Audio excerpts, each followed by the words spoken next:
Japan की मौशियत दुनिया की मुनफरद तरीन मौशियतों में से एक है और इसकी कामयाबियों में हुकूमत का किरदार बेमिसाल है। आज की वीडियो में हम देखेंगे कि जापानी हुकूमत मौशियत को कैसे संभालती है और कैसे इसने मुल्क को आलमी सतह पर मौशी ताकत बनाया।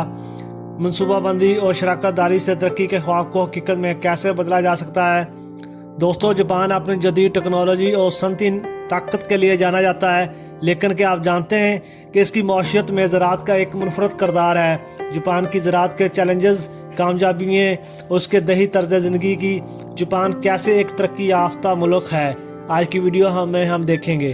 दोस्तों, जंग अजीम दोम के खात्मे पर जापान की मौशियत मुकम्मल तौर पर तबाह हो चुकी थी, लेकिन जापानी अवाम की मेहनत, हुकूमत की हिकमत अमली और आलमी हालात ने इसे दुनिया की मजबूत मौशियतों में से एक बना दिया। आज हम बात करेंगे इस गैर मामूली सफ़र की, जो उम्मीद, कुर्बानी और जदोजहद की एक शानदार दास्तान है। 1945 में जंग के खात्मे पर जापान न सिर्फ इक़्तिसादी बल्कि समाजी तौर पर भी एक नाजुक हालत में था। मुल्क को बुनियादी तमीर नू और इस्तेहकाम की ज़रूरत थी। इत्तेहादी फ़ौज की क़यादत में ज़मीन और मेहनत की सलाहत का आगाज़ किया गया। अमरीकी बैंकर जोसेफ डज के मंसूबे के तहत एक खुद कफ़ैल मौशियत का नक्शा बनाया गया। इब्तदाई दौर में जापान ने अंदरूनी इस्तेहकाम और बुनियादी सहूलियात की बहाली पर जोर दिया। 1950 में कोरिया की जंग ने जापान की मौशियत के लिए एक अहम मौका फराहम किया। जापानी मसनूआत की मांग में अचानक इजाफा हुआ, जिसने सरमायाकारी और सनतों की तरक्की के लिए रास्ता हमवार किया। कोरिया की जंग के दौरान जापानी फैक्ट्रियों को अमरीकी और इत्तेहादी अफवाज के लिए सामान फराहम करने के लिए बड़े आर्डर मिले। अंदरूनी सरमायाकारी और बैरूनी मांग ने मौशियत की बुनियादें मजबूत की। जापान ने मजबूत बरामदी पॉलिसियों को अपनाया और आलमी मार्केट में अपनी मसनूआत के लिए जगह बनाई। 1970 की दहाई में जापानी मौशियत ने तरक्की की रफ्तार कम होती देखी। आलमी हालात और अंदरूनी मसाइल ने नए चैलेंजेस पैदा किए।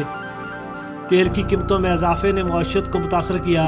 मजदूरी के खर्चात में इजाफा और येन की कदर में इजाफा हुआ। बरामदात की आलमी मांग में कमी आई। जापान पर तजारती शराकतदारों, खासतौर पर अमेरिका की जानब से दरामदी पाबंदियों में नरमी और येन की कदर बढ़ाने का दबाव था।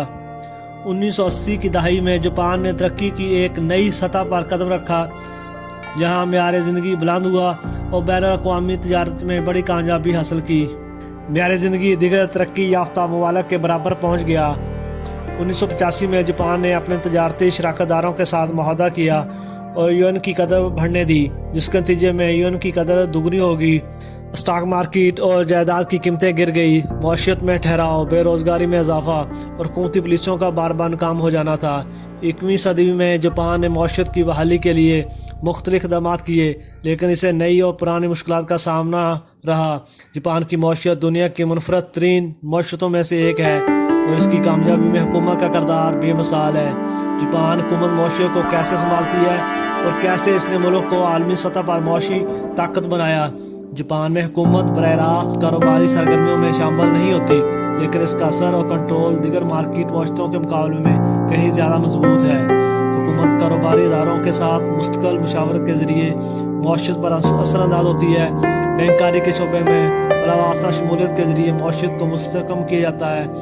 मुख्तलिफ सनतों की कारकर्दगी की निगरानी और अहदाफ मुकर्रर करने के लिए मुश्तरका कमेटियों और ग्रुपों का क़याम लाया जाता है। इंतजामी रहनुमाओं के ज़रिए सरकारी पुलिसों को नाफिज किया जाता है, जो ज़्यादा तहरीरी अहकामात की बजाय स्वाबदीदी ख़तरात पर मबनी होती थी। जापानी हुकूमत तवील मुद्दती मनसूबाबंदी के ज़रिए मौशियत को मुस्तहकम रखती है। इसमें कई एजेंसियाँ अहम किरदार अदा करती हैं। 1980 की दहाई में हुकूमत अजारादारियों का खात्मा, तंबाकू, नमक और मुआसराती खदमात जैसे शोबे निजी इदारों के हवाले किए गए।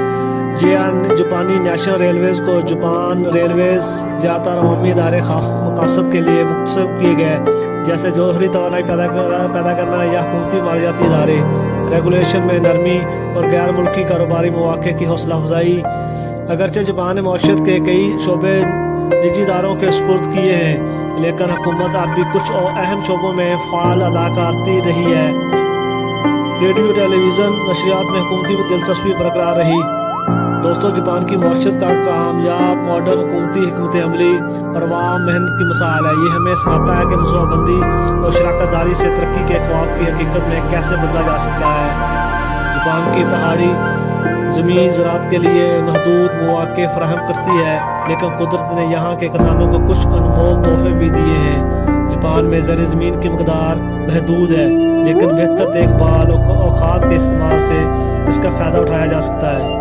مرطوب آب و ہوا اور قابل بھروسہ بارش کے پیٹرن نے دہان کے کھیتوں کی زرعی کھیتی کو ممکن بنا دیا۔ 1990 کی دہائی کے بعد سے زراعت میں استحکام رہا ہے، لیکن اس کا GDP میں حصہ بہت کم ہے۔ زراعت GDP کا ایک چھوٹا حصہ ہونے کے باوجود اب بھی بڑی مقدار میں افراد کو روزگار فراہم کرتی ہے۔ نوجوانوں کی شہروں کی جانب نقل مکانی سے کسانوں کی اوسطاً عمر میں اضافہ ہوا ہے۔ زیادہ تر کسان اپنی آمدنی کا بڑا حصہ دوسرے شعبوں سے حاصل کرتے ہیں، جیسے مینوفیکچرنگ اور سروسز۔ جاپان کی زراعت دہان کی کاشت کے گرد گھومتی ہے، لیکن دیگر فصلیں بھی اہم کردار ادا کرتی رہی ہیں۔ جو دہان جاپان کی سب سے اہم فصل ہے، خاص طور پر گیلی زمین پر کاشتکاری کے لیے موزوں۔ دیگر اہم فصلوں میں گندم، جو، آلو، سبزیاں، پھل اور چائے وغیرہ شامل ہیں۔ بڑے کھیت زیادہ تر ہوکائیڈو کے علاقے میں پائے جاتے ہیں، جہاں 25 ایکڑ یا اس سے زیادہ کے یونٹ عام ہیں۔ حکومت نے زراعت میں خود کفالت کے مقصد کو فروغ دیا، لیکن یہ مقصد حاصل ہو سکا۔ چاول اور میٹھے آلو کی پیداوار میں جزوی خود کفالت حاصل کی گئی۔ درآمدی خوراک پر انحصار کرتی ہیں۔ جاپان اپنی خوراک کا تقریباً نصف حصہ درآمد کرتا ہے۔ 1995 میں قانون سازی کے ذریعے زرعی قیمتوں میں مارکیٹ کے اصولوں کو متعارف کرانے کی کوشش کی گئی۔ 1999 میں جاپان کی زراعت محدود وسائل اور چیلنج کے باوجود اپنے کسانوں کی محنت اور حکومت کی پالیسیوں کی بدولت قائم ہے۔ لیکن سوال یہ ہے کہ جاپان کیسے دنیا کے سب سے ترقی یافتہ ممالک میں سے ایک بن نہ پایا؟ آئیے جاپان کی کامیابی کی کہانی کو سمجھتے ہیں۔ جب میں جاپان کے ناریتا ایئرپورٹ پر اترا تو سب سے پہلے میرا استقبال ایک روبوٹ نے کیا جو صفائی کر رہا تھا۔ یہ صرف شروعات تھی ایک ایسی دنیا کی جہاں جدت اور ترقی قدم پر نظر آتی ہے۔ دوستو، 19ویں صدی کے وسط تک جاپان ایک جاگیردارانہ معاشرہ تھا جو دنیا سے الگ تھلگ تھا، لیکن میجی دور میں اس نے تیزی سے اپنی معیشت کو صنعتی اور جدید بنایا۔ دوسری جنگ عظیم کے بعد ایک تباہ شدہ جاپان نے خود کو نئی زندگی دی اور عالمی معیشت میں اپنا مقام حاصل کیا۔ جاپان نے جاگیرداری کو ختم کر کے جدید تعلیمی نظام اور صنعتی ڈھانچے کو اپنایا۔ دوسری جنگ عظیم کے بعد جاپان نے معیشت کی بحالی پر توجہ مرکوز کی، جس کی رہنمائی امریکی تعاون اور اندرونی اصلاحات نے کی۔ فیکٹریوں میں کام کرتے روبوٹس اور جاپان کی بڑی کمپنیاں جیسے ٹوٹا، سونی، ہیٹاچی وغیرہ تھی۔ جاپان کی صنعتی ترقی کی سب سے نمایاں خصوصیت اس کی مینوفیکچرنگ کی کامیابی ہے۔ بالکل صنعت سے لے کر بھاری صنعتوں تک جاپان نے عالمی معیار قائم کیے۔ مینوفیکچرنگ میں تیزی، خاص طور پر آٹو موبائل، الیکٹرونکس کی صنعت میں وسیع سرمایہ کاری، جس نے جدید ٹیکنالوجی کے میدان میں جاپان کی عالمی رہنما بنایا۔ R&D، تحقیق اور ترقی، معیاری مصنوعات کی برآمدات اور خود کار پیداواری کا نظام پیدا کیا۔ جاپان کی کامیابی کا ایک اہم عنصر اس کی ٹیکنالوجی ہے، لیکن اس کے ساتھ جاپان نے اپنے معاشرتی ڈھانچے کو بھی مضبوط بنایا ہے۔ دوستو، جاپان کی کہانی ہمیں یہ ثبوت دیتی ہے کہ کس طرح جدوجہد، محنت اور مستقل مزاجی سے ترقی حاصل کی جا سکتی ہے۔ یہ صرف ٹیکنالوجی یا معیشت کی بات نہیں ہے، بلکہ ایک قوم کے عزم کی بات ہے۔ اگر آپ کو جاپان کی یہ کہانی متاثر کن لگی تو ویڈیو کو لائک کریں اور ہمارے چینل کو سبسکرائب کریں۔